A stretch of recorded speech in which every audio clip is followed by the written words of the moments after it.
180 का सेंटर क्या हुआ? हाफ क्या है? 45। 0 और 180 का हाफ क्या है? 90। 90 सॉरी। क्या हुआ? इन दोनों का सेंटर हो गया 90।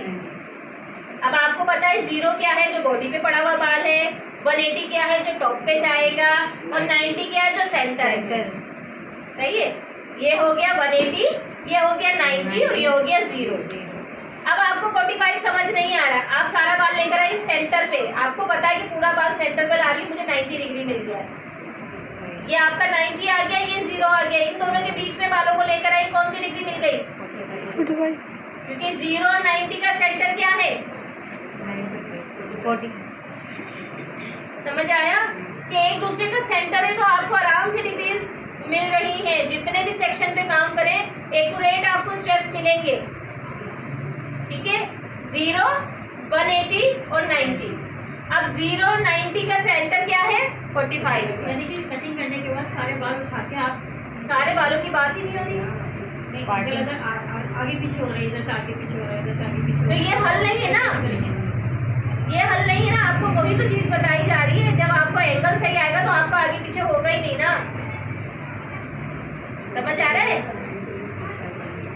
नहीं, जैसे अब हो ना, कहने का ये मकसद है। जैसा हम देखो बेसिक हमारा जितना अच्छा होगा ना, उतना ही हमारी ये आगे, आपने देखा है जो आपने शुरू में सीखा है ना, वो दिमाग में ऐसा बैठा है, निकलता नहीं है। आप एडवांस में जितना भी जाना चाहें, लेकिन वो चीज़ घूम के फिर उधर ही आ जाती है, आप फिर उसी ट्रैक पे चलने लगते हैं, क्योंकि वो अच्छी तरीके से बैठ चुका है। भले वो रॉन्ग है, लेकिन वो बैठ गया है। जो पहली बार हम सीखते हैं वो फौरन पिक कर लेते हैं, रीजन यही होता है। हाथी से जाएगा, हाथी को ले जाएगा, तो वही कहने का मकसद है। अब देखिए 0, 45, 90 क्लियर हो गया। अब 90 और 180 का जो सेंटर है वो आ गया 135। हम जब फेदर कटिंग करेंगे, मल्टी स्टेप्स करेंगे, तो इस वाले डिग्रीज पे करेंगे। तो जब हम ऑन हेड काम करेंगे तो सारी चीजें क्लियर हो जाएंगी। आज हम सिर्फ और सिर्फ पढ़ रहे हैं। क्या कर रहे हैं? पढ़ रहे हैं। समझेंगे कब? जब ऑन हेड पे काम होगा। फिर ये आएगा सही से समझ। मिस मैंने इनको बोला कि जैसे एक दूसरे पे कर लेंगे। ऑन हेड पे जब हम कटिंग करेंगे, कौन सी कटिंग किस एंगल पे हो रही है, कितना बाल उठाया जा रहा है। अब देखिए बहुत से लोगों को नहीं समझ आता, तो वो क्या करते हैं, मिस ने उठाया नाक की सीट पे, मिस बाल ले गई नाक की तरफ। देखिए आपने क्या है, हर चीज को दूसरी चीज से जोड़ना है। अपने तरीका होता है सीखने का। हर कोई देखे एक ही दिमाग का नहीं है। कोई बहुत शार्प माइंड है जो फौरन पिक कर लेता है, जो थोड़ा स्लो है, और एक कोई बहुत स्लो है। तो उसके लिए मेन फोकस करना है सीखने को। उसको ये नहीं कि 45 नहीं, उसको ये लग रहा है ना मिस ने ऐसे उठाया, बिल्कुल सामने लाई है, सही है, सामने लाई है मिस, बिल्कुल इन सामने ला के बीच में लिया है, हाँ भाई लिया है। आपको सीखना है ना, आप पहले ये चीज पे फोकस करो, फिर डिग्री समझ आ जाएगी। अब हम नहीं, बिल्कुल बिठा लो, फिर आराम से आपको नंबरिंग याद करनी है। फिर क्या याद करनी है? सिर्फ नंबरिंग याद करनी है। अब जब आपके पास क्लाइंट कोई आता है कटिंग के लिए, वो ये तो नहीं पूछता ना कौन सी डिग्री पे काम कर रहे हो। ये तो सिर्फ हम क्या कर रहे हैं अपने लिए, क्या है, हम ये सब अपने लिए पढ़ रहे हैं, अपनी एक्सपर्टीज को बढ़ाने के लिए पढ़ रहे हैं। अब जब हमें ये चीजें खुद नहीं पता होंगी तो क्या हम किसी को बता पाएंगे, सिखा पाएंगे? आप ऊपर जाती जाएंगी, आपके मजीद बालों में वॉल्यूम आता जाएगा। आपने देखा ना, यहाँ तक स्टेप्स आते हैं, लेंथ से स्टार्ट होते हैं, पूरी यहाँ तक आते हैं। नहीं, डिग्रीज की वजह से आते हैं। जितना बाल उठा उठा के काटोगी, बाल ज्यादा कटेगा और स्टेप्स आएंगे। ठीक है, अब बताएं कोई सवाल है? मैं बता रही हूँ कि प्रोडक्ट क्या क्या यूज होती है कटिंग में। सबसे पहले है स्प्रे गन, हेयर ब्रश, कोई भी ले सकती है,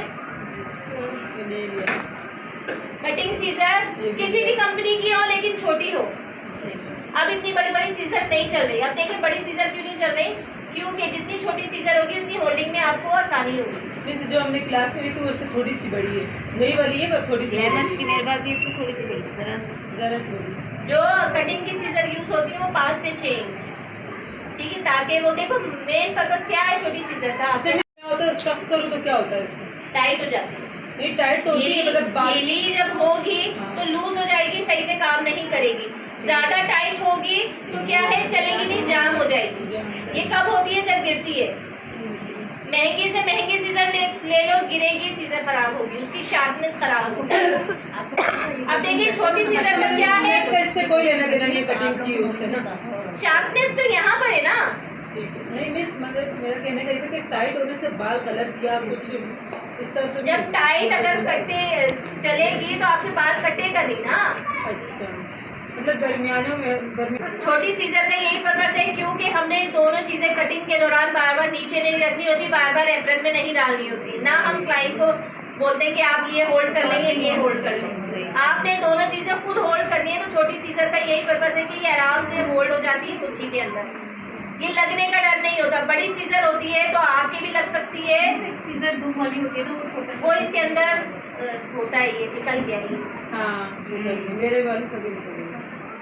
ठीक है। वो रेस्ट फिंगर होती है कि फिंगर रखते हैं उस पर, ऐसा कोई मेन कटिंग के लिए हिसाब से पर्पस नहीं है, ठीक है। आप देखिए कॉम कर रहे हैं तो आपके हाथ में सीजर है, ठीक है। आप सेक्शन निकाल रहे हैं तो आपके हाथ में सीजर है, और जब आप कटिंग कर रहे होते हैं तो आपकी सीजर आपके हाथ में, तो कॉम फिर इस तरीके से होता है। दोनों चीजें आपने एट अ टाइम कटिंग के दौरान रखनी होती है, ठीक है। ये चीज हो गया कटिंग कॉम, ठीक है। कटिंग में कभी भी टेलकॉम यूज नहीं होता, टेलकॉम यूज होता है हेयर स्टाइलिंग में और कटिंग कॉम यूज होता है कटिंग में, ठीक है। सॉफ्ट प्लास्टिक में नहीं होना चाहिए, हार्ड प्लास्टिक होना चाहिए इसका, और टूट भी जाता है जल्दी, ठीक है। ये चीज हो गई कटिंग एप्रन, और प्रैक्टिकल में सारी चीजें होनी चाहिए। कोई ये नहीं कि कोई दुपट्टा लगा रहा है, कोई अनप्रोफेशनल चीजें होती है। आप लोगों ने बिल्कुल प्रोफेशनल वे में काम करना है, प्रॉपर चीजें होनी चाहिए आपके पास। सेक्शन क्लिप कम से कम 6 होने चाहिए आपके पास, ठीक है, और ज्यादा से ज्यादा 12। मैम जो लॉन्ग क्लिप क्रोकोडाइल शेप, हाँ वो अच्छे रहते हैं, ये मुझे समझ ही नहीं आते, मैंने ऐसे ही पता नहीं कहाँ ये है। और एक आता है क्रोकोडाइल शेप में, क्रोकोडाइल, उसको क्रोकोडाइल की क्लिप कहा जाता है, उसकी ग्रिप अच्छी होती है, वो है मेरे बड़े भी होते हैं। अब कटिंग में हमेशा आपने प्लास्टिक के कैचर यूज करने हैं और लॉन्ग क्लिप प्लास्टिक के ही यूज करने हैं, ठीक स्टील वाले है। स्टील के जो है हेयर स्टाइलिंग में यूज किए जाते हैं। लेकिन उसकी ग्रिप अच्छी है। ब्लो ड्रायर ब्रशेस, मेरे पास से ब्लो ड्रायर ब्रश, ठीक है। मेरे पास जो साइज है मीडियम और स्मॉल है, और कंपनी है सिल्की, बेहतरीन जो है सिल्की के हैं, और आप कोई भी कंपनी के, क्योंकि हर केमिकल कंपनी अपने ब्लो ड्रायर के ब्रशेस दे रही है। हेयर ड्रायर मेरे पास रिमेंटन कंपनी का है, आप कोई भी कंपनी का प्रोफेशनल हेयर ड्रायर यूज कर सकते हैं।